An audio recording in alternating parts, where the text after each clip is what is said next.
હા હલો ભાઈ. હા તમારી એક દાદાની હે ને લોન બાકી હે. મારા દાદાની? હા, તમારા દાદાએ લોન લીધી હતી ને એને તમારે અત્યારે 20 લાખ રૂપિયા ચૂકવવાના હે. ક્યારે લીધી ભાઈ? અરે તમારા દાદાએ લીધી હે, તમારા પરદાદાએ. હવે મારા દાદાના પરદાદાના મૈરા હવે વર્ષો થઈ ગયા. હા, પણ વર્ષો પહેલા મારા દાદા હતા ને એના દાદાના દાદા પાસેથી તમારા દાદાના દાદાએ લીધી હતી લોન, ત્યારે 20 કે 30 રૂપિયાની જ હતી, કે જે અત્યારના જમાનામાં 20 લાખ થઈ ગયા હે. આ મને કા સાંભળેલું લાગે મારા દાદાના પરદાદા. ના એ સાંભળેલું એમ જ હશે કે તમારા કદાચ બાપાએ એવી વાત કરી હોય કે ભાઈ આપણા બાપાના બાપાએ લોન લીધી હતી એમ. એટલે ભાઈ કે વર્ષો જૂની લોન કોઈ લઈને તમને પૈસા આપવા આવે, હું મૂર્ખા જેવી વાત કરો? કા ભાઈ, અમારી હોત પેઢ્યું નથી. હું કોકનો બાપને દાતો બનીશ તો હું વારસામાં મૂકીને હું જઈશ. હું પ્રૂફ છે તમારી પાસે કે મારા દાદાએ લોન લીધી છે? હું મારી પાસે વિડીયો હે.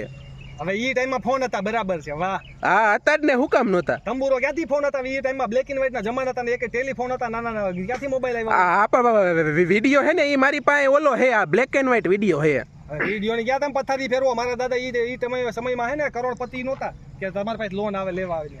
પણ કરોડપતિ તમારા દાદા નહોતા, મારા દાદા તો હતા જ ને કે તમારા દાદાને લોન દઈએ.